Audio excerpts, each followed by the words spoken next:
Sur les retraites, la réforme a été votée hier soir en commission. Elle arrive en séance demain. Rappelons que ce sont les sénateurs, les républicains qui sont majoritaires.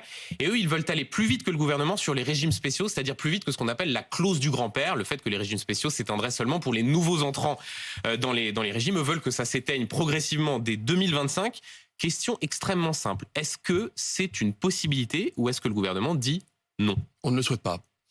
On veut appliquer aux régimes spéciaux existants ce qu'on a appliqué au régime de la SNCF. Ça a fonctionné. C'est-à-dire la clause du grand-père. Ça a fonctionné. On ne change pas les règles du jeu en cours de route. Et donc, nous supprimons les régimes spéciaux. C'est notre majorité qui le fait. Les autres majorités de droite et de gauche avaient la possibilité de le faire si elles l'avaient souhaité dans les réformes précédentes. Nous l'assumons, nous le faisons. Mais nous le faisons avec équilibre, c'est-à-dire avec une entrée progressive dans le dispositif. Permettez-moi de souligner que c'est important. La Commission des affaires sociales du Sénat a examiné la réforme des retraites et l'a voté. Donc maintenant, le texte va partir en séance, dans l'hémicycle, et nous souhaitons que les débats soient éclairants pour les Français, se déroulent dans le calme, mais j'ai aucun doute s'agissant du Sénat, plus qu'à l'Assemblée nationale. Puisse avoir un vote sur ce texte. Donc pour bien comprendre, pour ceux qui nous écoutent, quand Bruno Retailleau dit on veut aller plus vite sur les régimes spéciaux à partir de 2025, le gouvernement, le porte-parole du gouvernement dit ce matin non. On est ouvert sur pas mal de choses de ce que veulent proposer les sénateurs. Sur la question des régimes spéciaux, on est plus que réservé. Absolument. Est-ce que c'est parce que vous avez peur de la réaction de ces régimes spéciaux, la RATP, d'autres, qui pourraient donc se mettre en grève encore plus fortement? Ils vous font au fond une forme de chantage et vous cédez face à ce chantage en disant non, on n'ira pas plus vite. Non, on ne cède pas au chantage, je crois que ça se saurait. Par contre, encore une fois, on a supprimé les régimes spéciaux avec une certaine méthode pour la SNCF, ça fonctionne. Oui, Bruno Retailleau, les sénateurs disent mais c'est dans 40 ans, au fond c'est injuste. Vous demandez des efforts à certains Français tout de suite, et les régimes spéciaux c'est dans 40 ans. Vous savez ce qui est intéressant, c'est qu'il y a encore une semaine ou deux, quand le texte était à l'Assemblée nationale, vous aviez la NUPES et le RN qui nous disaient vous supprimez les régimes spéciaux, c'est injuste, il ne faut pas les supprimer, c'est normal qu'un conducteur de bus à Paris s'arrête 5 ans plus tôt qu'un conducteur de bus à Marseille. Là, on voit qu'on passe dans une autre dimension, on nous dit bon, vous les supprimez, c'est bien, mais il faut aller plus vite. Encore une fois, notre position, elle a le mérite d'être équilibrée. Donc c'est pour ne pas mettre le feu au pays que vous faites ça? De façon générale, on ne veut pas mettre le feu au pays. Nous, on veut tourner notre pays vers l'avant. On ne veut ni le bloquer, ni mettre le feu. On le réforme pour qu'il soit solide. On a des enjeux majeurs à l'heure à laquelle je vous parle. Sur le plan géopolitique, vous parlez souvent de l'Ukraine sur votre antenne et je vous en remercie parce que c'est important que les Français comprennent ce qui se passe aux frontières de l'Europe. On a en ce moment, c'est la semaine du salon de l'agriculture, on a un enjeu majeur de souveraineté alimentaire pour notre pays et pour l'Europe.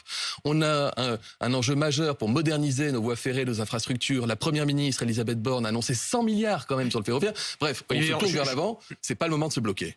On comprend. Terminons rapidement sur le Sénat, sur la retraite des femmes. Elisabeth Borne évoque dans le magazine Elle la piste de bonification des pensions en fonction des enfants. Vous nous confirmez que ça c'est une piste dans les tuyaux, de faire en sorte que les femmes qui ont eu des enfants aient une bonification de leur pension, c'est bien cela? Les sénateurs ont adopté un amendement en commission qui prévoit, je crois, les femmes qui ont eu au moins 3 enfants surcote de et 5% de surcote. Donc le gouvernement y est favorable. Là-dessus, on est ouvert à la discussion. Vous voyez, à contrario de ce que je vous ai dit tout à l'heure sur les régimes spéciaux. Donc c'est non pour les régimes spéciaux, mais oui pour les femmes. Oui, on supprime les régimes spéciaux, mais non, on ne veut pas aller trop vite. Et oui, on est ouvert pour pouvoir envisager des améliorations pour les femmes qui ont eu des enfants, notamment cette mesure qu'on va examiner en séance publique dans les prochains jours. S'il y a des améliorations, c'est bien la preuve que la réforme était injuste et inefficace pour les femmes? Non, ça veut dire que tout est perfectible. Notre réforme, vous l'avez comme les peut-être autres. pas assez dit sur les femmes. On se souvient Franck Riester disant oui, ça va pénaliser un peu les femmes.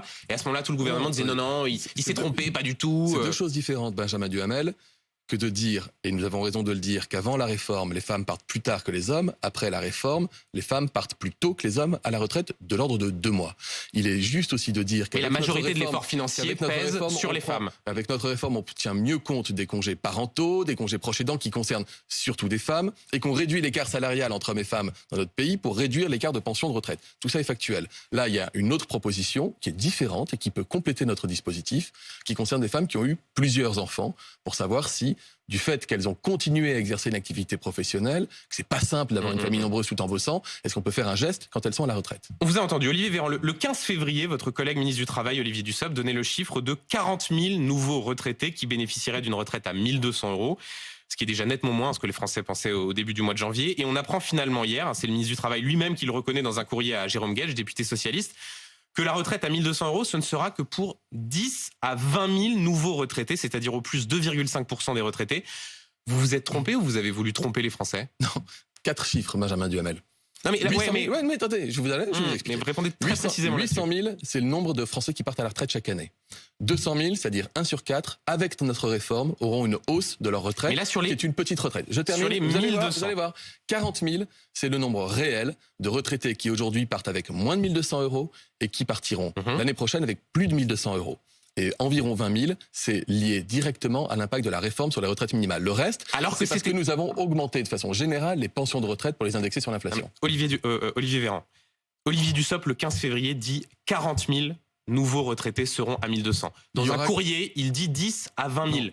Est-ce qu'au moins vous reconnaissez qu'il s'est trompé sur les chiffres? Je voudrais bien vous faire plaisir parce que j'ai l'impression que vous avez envie que j'attaque mon collègue. Non, mais c'est pas attaquer. Vous savez, il y a un sujet de rapport à la vérité. Il y a des Français qui parfois ont le sentiment que le gouvernement avait des messages contradictoires. Juste au moins reconnaître que vous vous êtes trompé sur ce sujet. Benjamin Duhamel, je vous redis les choses. 40 000 retraités auront 1 200 euros chaque année alors qu'ils n'ont pas 1 200 euros. Mais pas du fait de la réforme. Et pas que du fait de la réforme. Du fait de la réforme. Donc, du fait de la réforme, combien de retraités seront à 1 200 euros? Entre 15 et 20 000 du fait de la réforme et entre 20 000 et 25 000 parce que nous avons par ailleurs augmenté le niveau général des pensions des retraités. Donc, alors qu'Olivier Dussopt disait 40 000 le 15 février. Est-ce que vous comprenez que les Français se disent il faudrait qu'ils soient un peu plus précis? Je vous redis, alors il faut sans doute que nous soyons tous plus précis. Et j'en prends aussi toute ma part comme porte-parole. C'est pas une réforme qui est simple à expliquer.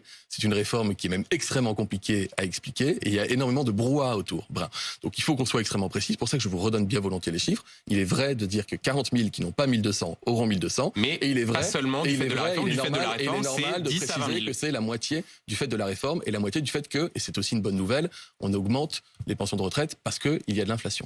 Le 7 mars, les syndicats promettent donc une France à l'arrêt. Des grèves reconductibles sont d'ores et déjà décidées. RATP, SNCF, Éboueur. Est-ce que vous êtes prêt à un bras de fer dans la durée, Olivier Véran? Il n'y a pas de bras de fer. Moi, c'est ce que dit l'intersyndical, en tout cas. Mais attendez, chacun peut dire, vous savez, je représente le gouvernement. On n'est pas dans un bras de fer avec les Français, les grévistes ou les syndicats. On est à l'écoute, on est dans le dialogue. La preuve, c'est qu'on a changé plusieurs fois notre fusil d'épaule. En tout cas, on a amélioré tout ce qu'on nous demandait d'améliorer. Il reste un point de blocage et un point de désaccord avec les syndicats.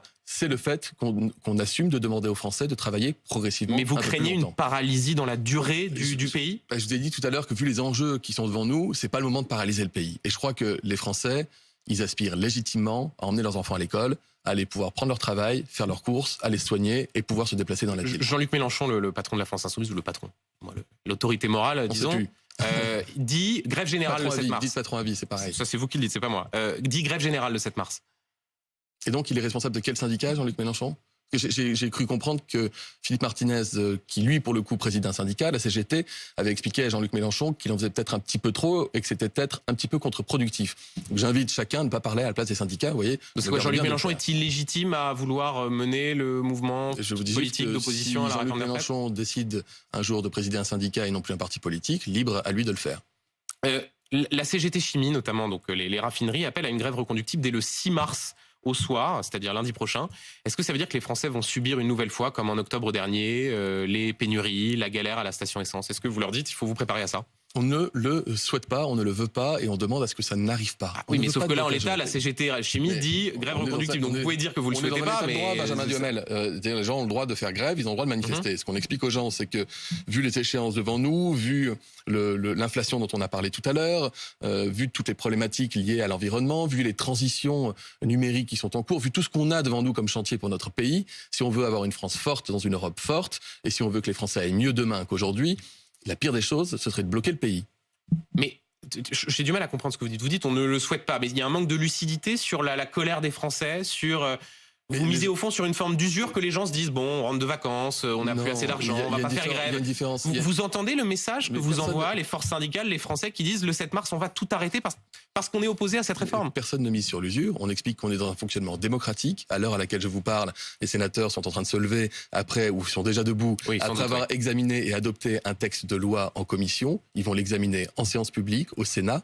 Moi, je suis respectueux des institutions démocratiques. Laissons les parlementaires faire ce travail aussi. Ils ont quand même légitimité pour le faire et on continue d'être dans le dialogue. Il n'y a pas de légitimité du mouvement social. Je vous ai parlé tout à l'heure de la capacité qu'on a encore d'écouter et d'accepter des avancées sociales pour les Français.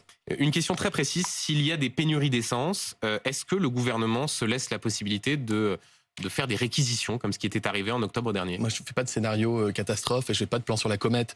Je vous dis juste qu'il y a des dispositifs légaux qui existent et que nous sommes désireux, volontaristes pour faire en sorte que notre pays avance et pas qu'il soit bloqué. Et on est au soutien des Français, de ceux qui travaillent, et qui ne sont pas d'accord avec la réforme, comme et donc ceux ça qui fait travaillent. partie de l'arsenal d'accord avec la légal du réforme. gouvernement. Si d'aventure il y avait des blocages. Ça En fait- 2010, Nicolas Sarkozy l'avait fait au moment d'une réforme des retraites. Vous l'avez fait en octobre dernier. On a eu à le faire en octobre, lorsque la grève avait duré longtemps, qu'il y avait pour le coup des pénuries dans les stations d'essence qui s'étaient installées, et que les Français étaient empêchés de se mobiliser et d'aller travailler et d'aller se soigner. Donc on l'a fait à ce moment-là. Mais encore une Donc fois, si ça ça veut arrive pas dire, une mais ça nouvelle veut pas dire fois, qu'on aurait un bouton vous caché. n'aurez pas la main qui tremble, pour reprendre une expression. Mais on n'est pas du tout dans ce scénario-là aujourd'hui. On n'est pas encore dans un mouvement de grève qui aurait débuté, que vous voulez nous demander si elle aurait suffisamment duré pour qu'on réquisitionne. Encore une fois, on est à l'écoute dans le dialogue et on a envie que les choses se passent le mieux possible. Un tout dernier mot sur Le blocage fait pas partie de nos scénarios. un tout dernier mot sur le 7 mars. Quand on regarde l'intersyndicale de la SNCF qui se mobilise, il y a la CFDT cheminots. CFDT, syndicat réformiste. Est-ce que vous attendez à un moment donné que si la France est bloquée, Laurent Berger, le patron de la CFDT, qui a pu faire partie de vos interlocuteurs par le passé, la précédente réforme des retraites, mettent le haut là et disent là, ça suffit, tradition démocratique de la CFDT, si le texte est voté. Est-ce que vous attendez quelque chose de lui? Est-ce que ça vous étonne qu'il soit aussi dur dans son ton sur cette mobilisation? D'abord, Laurent Berger continue d'être un interlocuteur. Il ne faut pas en parler au passé. On continue de travailler, d'avancer avec lui, notamment sur la question de l'organisation du travail. Des la mots qualité très de vie au aimables travail. à votre égard. Hein. Mais Enfin, à votre égard, c'est le gouvernement d'ailleurs. C'est pas nouveau que quand il y a un désaccord entre des syndicats et un gouvernement en place, quel qu'il soit, autour d'un texte de loi, il puisse y avoir des échanges d'amabilité. Ça n'empêche pas qu'on travaille d'arrache-pied avec lui sur la question du rapport au travail, de la qualité de vie au travail, de tout ce qui concerne les Français, le télétravail, l'organisation du temps de vie, etc. Donc ça, c'est un point important. Ensuite, je vous ai dit tout à l'heure qu'un politique n'avait pas à se substituer à un responsable de syndicat. Donc je vais pas commencer à le faire maintenant et à expliquer à Laurent Berger comment il doit faire avec son syndicat, avec la CFDT. Donc je respecte Laurent Berger, je respecte tous les syndicats, et libre à lui de se déterminer. Je rappelle juste que nous sommes dans une démocratie avec un Parlement fonctionnel et que si d'aventure notre projet de loi était adopté au Parlement, il aurait respecté tous les circuits institutionnels prévus par la Constitution.